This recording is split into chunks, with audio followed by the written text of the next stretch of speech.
வணக்கம் நண்பர்களே, நான் ஈஸ்வரன் பேசுகிறேன். இப்போ நிறைய பேர் சோஷியல் மீடியாவில் பதிவுகள் போடுறாங்க. இப்போ யூடியூப்பு, அப்புறம் அந்த இன்ஸ்டாகிராம் ரீல்ஸு, இதெல்லாம் நிறைய பேர் பதிவுகள் போடுறாங்க. இவங்க ரொம்ப ஜாக்கிரதையாக இருக்கணுங்க. அதாவது சொந்த விவரங்களை போடவே கூடாது. அது ரொம்ப ஆபத்தாக முடியும். இப்போ இந்தியாவில் சமீபத்தில் 2-3 நாள் முன்னால் மத்திய பிரதேசத்தில் ஒரு லேடிங்க, அவங்க பேர் ரச்சனா குர்ஜார்னு பேர். ரச்சனா அவங்க ரெகுலராக வீடியோஸ் போடுறாங்க, ரீல்ஸும் போடுறாங்க போல இருக்குது. ஆனால் இதெல்லாம் பார்த்தீங்கன்னா அவங்க தன்னை பற்றியே தான் போடுறாங்க, தன்னுடைய ஃபேமிலி பற்றி, தன்னுடைய வீட்டை பற்றி தான் போடுறாங்க. கொஞ்சம் பணக்காரங்க போல இருக்குது. இவங்க என்ன பண்ணுறாங்க, தன்னுடைய வீட்டை ஃபுல்லாக எடுத்து வீடியோவில் போட்டுடுறாங்க. என்ட்ரன்ஸ்லேருந்து பின்கட்டு வரைக்கும் எடுத்து வீடியோவில் போட்டுடுறாங்க. அதுக்கப்புறம் என்னெல்லாம் அறைகலன்கள் இருக்குது, அதாவது இந்த ஏசி இருக்குது, டிவி இருக்குது, வாஷிங் மிஷின் இருக்குது, அதெல்லாம் காமிச்சிடுறாங்க. கிச்சனை காட்டுறாங்க, பெட்ரூமை காட்டுறாங்க.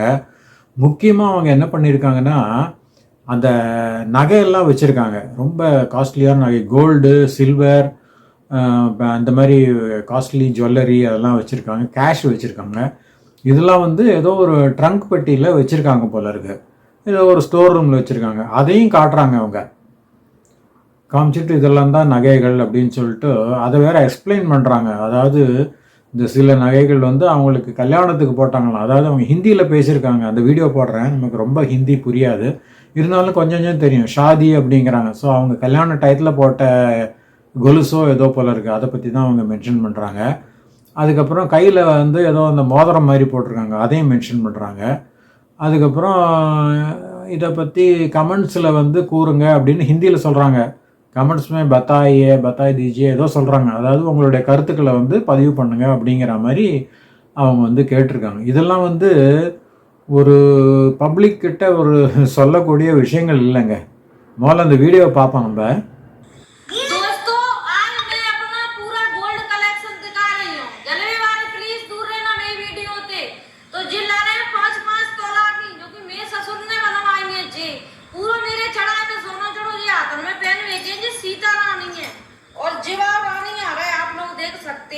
एक मुंह पे जोधा आ रही है, पूरे दिख रहे हैं ना। मेरी शादी में ससुर ने बनवाया जिम्मे ही है, पान में पैकता जिन्ने हमारे बोलते हैं ना तोड़ियां।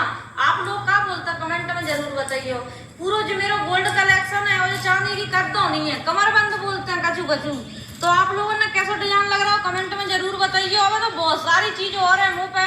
आज मैंने सोची कि थोड़ा बहुत आप लोगों के साथ शेयर करूँ। जी मेरी जोधा अंगूठी है, काफी सुंदर डिजाइन है, पति देव की अंगूठी है। ஸோ இந்த வீடியோ பார்த்த உடனே ஒரு திருடங்களுக்கு ஒரு சின்னதாக ஒரு சபலம் வந்திருக்கு. ஏன்னா அவங்களுக்கு A to Z எல்லாமே தெரிஞ்சிருக்கு. இப்போ ஒரு வீட்டுக்கு திருட போகிறோம்னா அவங்க கொஞ்ச நாளைக்கு அது வீட்டு வாசல் நடப்பாங்க, யார் யார் இருக்காங்க, எப்படி அமைப்பு இருக்குது, அதெல்லாம் கொஞ்சம் ஸ்டடி பண்ணுவாங்க. ஆனால் இவங்களுக்கு இந்த வீட்டை பொறுத்த வரைக்கும் அந்த தேவையே இல்லை. ஏன்னா இவங்களே எல்லாத்தையும் போட்டு காமிச்சிட்டாங்க. வீட்டோட உள் கட்டமைப்பு எப்படி இருக்குது எல்லாம் சொல்லிட்டாங்க. அதாவது இவங்க வீட்டில் ஓப்பன் ஸ்பேஸ் இருக்குது பேக்யார்டில். அங்கே காம்பவுண்ட் சுவர் இருக்குது. அது மேலே இவங்க இந்த கம்பி வலை போட்டு சுற்றி வர சேஃப்டிக்காக பண்ணியிருக்காங்க போல இருக்குது. ஸோ இந்த திருடங்க என்ன பண்ணியிருக்காங்க, ஒரு நாள் நைட்டு மிட் நைட்டுக்கு மேலே வந்திருக்கு, 12 மணிக்கு மேலேன்னு வச்சுங்களேன், மோட்டார் சைக்கிளில் வந்திருக்காங்க. வந்துட்டு ஏணி கொண்டுருக்காங்க. ஏணி கொண்டு அந்த காம்பவுண்டு சுவர் வழியாக ஏறி அந்த ஒயர்லாம் இருக்கும் இல்லையா, மெஷ் மாதிரி, அதெல்லாத்தையும் கட் பண்ணி எடுத்துட்டாங்க. கட் பண்ணிவிட்டு உள்ளார குதிச்சிட்டாங்க. அதுக்கு முன்னால் இவங்க பண்ணது ரொம்ப முக்கியமானது என்னன்னு கேட்டிங்கன்னா, அந்த சிசிடிவி கேமராலாம் இருக்குது, அதெல்லாத்தையும் அந்த சைடு திருப்பி விட்டாங்க, மேல் நோக்கி திருப்பி விட்டாங்க. அதாவது அது இந்த கூரையை தான் அது ஃபோக்கஸ் பண்ணுற மாதிரி. ஸோ அதில் எதுவுமே தெரியாது, இவங்க முகமெல்லாம் அதில் பதிவு ஆகாது. ரொம்ப இன்டெலிஜென்ட்டாக பண்ணியிருக்காங்க. அந்த மாதிரி பண்ணிவிட்டு மிட் நைட்டு வந்தவுடனே ரூம்குள்ளே போயிருக்காங்க. வீட்டுக்குள்ளே போய் அதாவது அந்த வீட்டுக்குள்ளே போயிருக்காங்க. போயிட்டு இவங்க எங்கே படுத்துவோங்க எல்லாம் சொல்லியிருக்காங்க வீடியோவில். இந்த மாதிரி மாஸ்டர் ரூமில் தூங்குவோம், நாங்கள் 9:30-10 மணிக்குள்ளே தூங்கிடுவோம் அப்படின்னு சொல்லி, வெடிகாலில் தான் எழுந்திருப்போம் எல்லாம் சொல்லியிருக்காங்க. இதெல்லாம் ரொம்ப வசதியாக போச்சு இவங்களுக்கு. ஸோ அவங்க என்ன பண்ணியிருக்காங்க, நேராக வீட்டுக்குள்ளே போய் அந்த மாஸ்டர் பெட்ரூமை வெளியிலேருந்து பூட்டு பூட்டாங்க. அவங்களால வெளியே வர முடியாது. அதுக்கப்புறம் இவங்க அந்த ட்ரங்க் பொட்டியை எடுத்து, அந்த நகை இருக்கு இல்லையா, அதுக்கான சாவியை கூட அந்த ஏதோ ஒரு மாடத்தில் வைக்கிறதெல்லாம் காமிச்சிருக்காங்க. ஸோ இவங்க அந்த மாடத்துலேருந்து சாவியை எடுத்து அந்த ட்ரங்க் பொட்டியை திறந்து எல்லா நகையும் அவங்க ஏதோ பேக்ஸ் எல்லாம் கொண்டுருக்காங்க, அதில் போட்டு பேக் பண்ணிட்டாங்க. அப்புறம் மற்ற சாமான்லாம் வீடு பூரா இறஞ்சிருக்கு. எல்லாம் இது பண்ணிட்டு போயிட்டு தப்பிச்சு போயிட்டாங்க அதோட. அப்புறம் காலையில் எழுந்து பார்க்குறாங்க, ரூம் விட்டு வெளியே வர்றது பார்த்தா திறக்க முடியல கதவு. திறந்து பார்க்குறேன், ஏதோ இடிக்குது. அப்புறம் தான் தெரியுது இது வெளியிலேருந்து ஏதோ பூட்டிருக்கு அப்படின்னு சொல்லிட்டு அவங்களுக்கு தெரியுது. உடனடியாக அந்த நல்ல வேளை ஹேண்ட் ஃபோன் வச்சுருக்காங்க கையில், அதை வச்சு யாரையோ நெய்பர்ஸ் எல்லாம் கூப்பிட்ருக்காங்க. அவங்க வீட்டுக்குள்ளே வந்து பார்த்தா இந்த ரூம் வந்து வெளியில் பூட்டிருக்காங்க யாரோ. அப்புறம் ஹாலில் அந்த இடங்கள்லாம் பார்த்தா எல்லா பொருட்களும் இறஞ்சிருக்கு, கண்ணாபின்னான்னு இறஞ்சிருக்கு. ஸோ கன்ஃபார்ம் ஆயிடுச்சு, இது வந்து சோரி அப்படின்னு பேர் ஹிந்தியில், சோரி திருட்டு பண்ணியிருக்காங்க அப்படின்னு கன்ஃபார்ம் ஆயிடுச்சு. அதுக்கப்புறம் போலீஸ் எல்லாம் கூப்பிட்டு எல்லாம் பண்ணியிருக்காங்க. இந்த திருட்டு போனதுக்கப்புறமா இவங்க திருப்பி அந்த வீடியோலாம் போட்டிருக்காங்க. அதுதான் அதில் பியூட்டி. அவங்க என்ன சொல்லியிருக்காங்கன்னா, இந்த மாதிரி போலீஸில் வந்து அந்த மோட்டார் சைக்கிளை பிடிச்சிட்டாங்க போல இருக்கு. மோட்டார் சைக்கிள் அந்த நம்பர்லாம் பதிவாயிருக்கு போல இருக்கு. அதை வச்சு ரோட்டில் இருக்கிற சிசிடிவி மூலம் இந்த மோட்டார் சைக்கிளை ட்ரேஸ் பண்ணி பிடிச்சிட்டாங்க.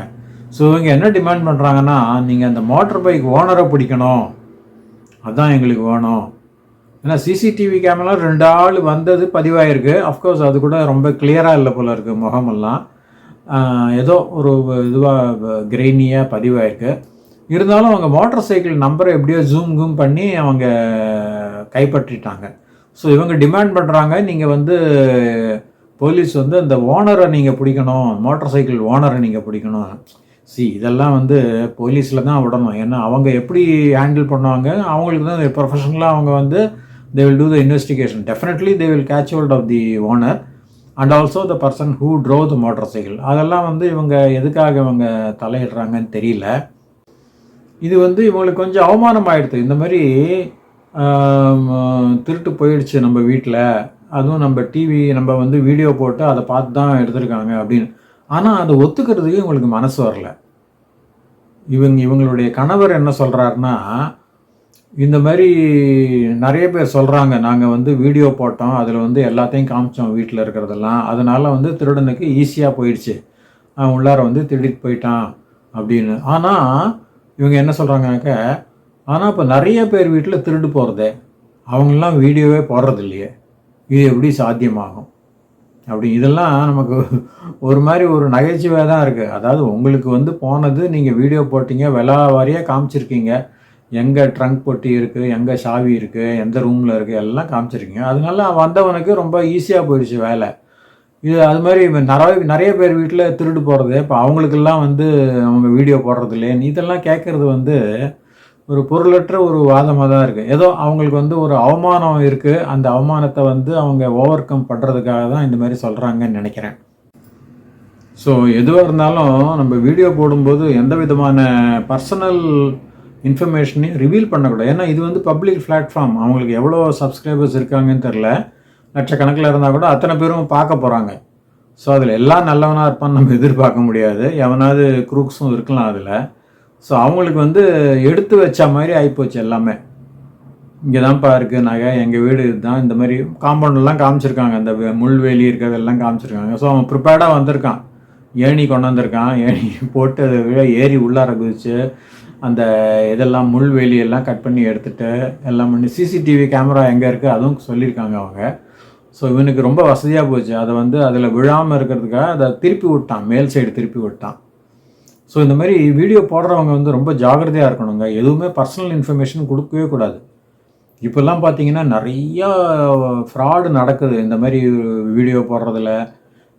ஏதாவது மெசேஜ் கூட வரும், இந்த மாதிரி நீங்கள் வந்து இந்த யூடியூப்பை நீங்கள் பார்த்துட்டு அதுக்கு ஒரு கமெண்ட் எழுதணும், கமெண்ட் பண்ணிங்கன்னா உங்களுக்கு 50 ரூபா தருவோம் அப்படின்னு சொல்லிட்டு வரும்.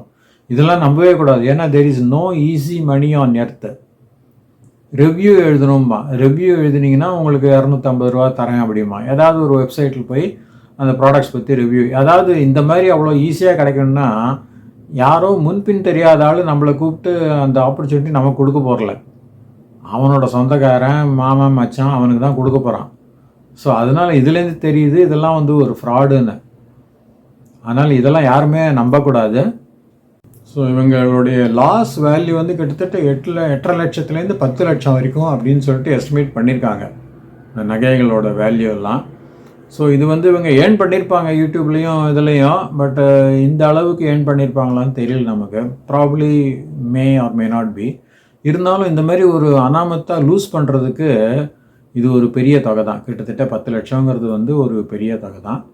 இப்போ அநேகமாக காவல்துறையில் வந்து கண்டுபிடிச்சிருவாங்க. அதெல்லாம் ஒரு சின்ன ஊர். அவங்க இருக்கிற மத்திய பிரதேசத்தில் ஏதோ ஷிவ்புரின்னு ஒரு ஊரான், மோகினிங்கிற ஒரு வில்லேஜ். ஸோ சின்ன ஊர் தான் அது. அதனால வந்து போலீஸ் வந்து ஈஸியாக கண்டுபிடிச்சிடும்.